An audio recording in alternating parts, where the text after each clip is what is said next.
Hello viewers, আসসালামু আলাইকুম। আপনাদের সাথে আছি আমি জোবাইদা জাহিদ। আজকে আমি আপনাদের সাথে শেয়ার করব কিভাবে আরেকটু দারুণ স্বাদে ইলিশ কষা রান্না করবেন। আর থ্যাঙ্কস জানাই সবাইকে যারা আমার চ্যানেলটি অলরেডি সাবস্ক্রাইব করেছেন, এবং যারা সাবস্ক্রাইব করেননি রিকোয়েস্ট থাকবে এখনই সাবস্ক্রাইব করার জন্য। তো চলুন ভিউয়ার্স, চলে যাচ্ছি মূল রেসিপিতে। প্রথমে চুলায় ফ্রাই প্যান বসিয়ে এতে তেল দিয়ে দিচ্ছি। তেল দিয়েছি 1/4 কাপ পরিমাণ। তেল একটু গরম হয়ে এলে এর মধ্যে দিয়ে দিচ্ছি পেঁয়াজের পেস্ট। আমি এখানে 1/2 কাপ পরিমাণ পেঁয়াজের পেস্ট নিয়েছি। আমি পেঁয়াজটাকে ব্লেন্ডারে ব্লেন্ড করে নিয়েছি, আপনারা চাইলে শিলপাটাতেও বেটে নিতে পারেন। পেঁয়াজের পেস্টটাকে আমি তেলের সাথে নেড়েচেড়ে নিচ্ছি। এবার দিচ্ছি বেরেস্তা পেস্ট 1/4 কাপ। আমি পেঁয়াজের বেরেস্তা ব্লেন্ডারে ব্লেন্ড করে নিয়েছি। এবার দিয়ে দিচ্ছি রসুন পেস্ট 1/2 টেবিল চামচ। তেলের সাথে নেড়েচেড়ে মশলাগুলো কষিয়ে নিচ্ছি।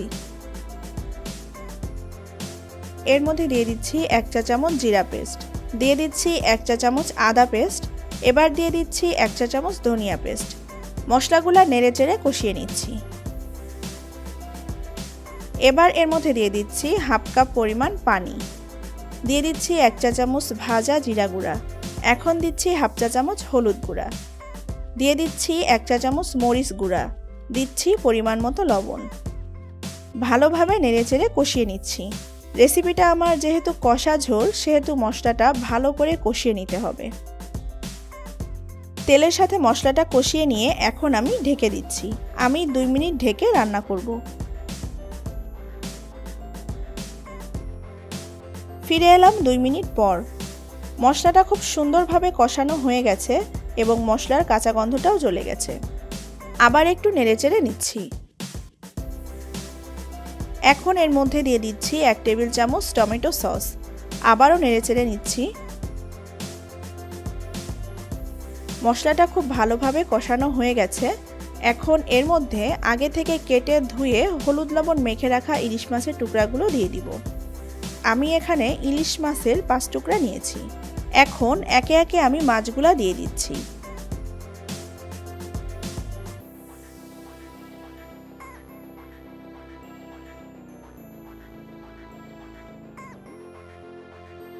এক একটি পাশ 2-3 মিনিটের মতো রেখে একটু ভাজা হলে তারপর উল্টে দিব।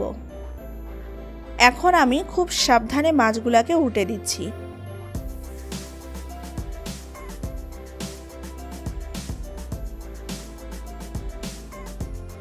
এভাবে 2 বার মাছগুলোকে উল্টে দিয়ে রান্না করতে হবে।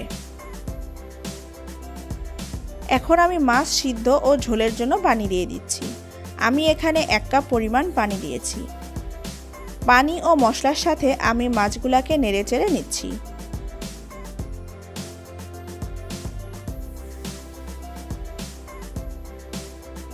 নেড়েচেড়ে ঢেকে দিচ্ছি। আমি ঢেকে হাই হিটে 3 মিনিট রান্না করব।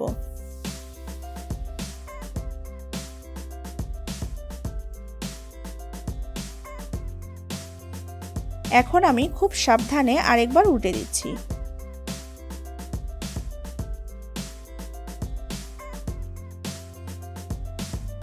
এখন আমি আবার ঢেকে 2 মিনিট রান্না করব।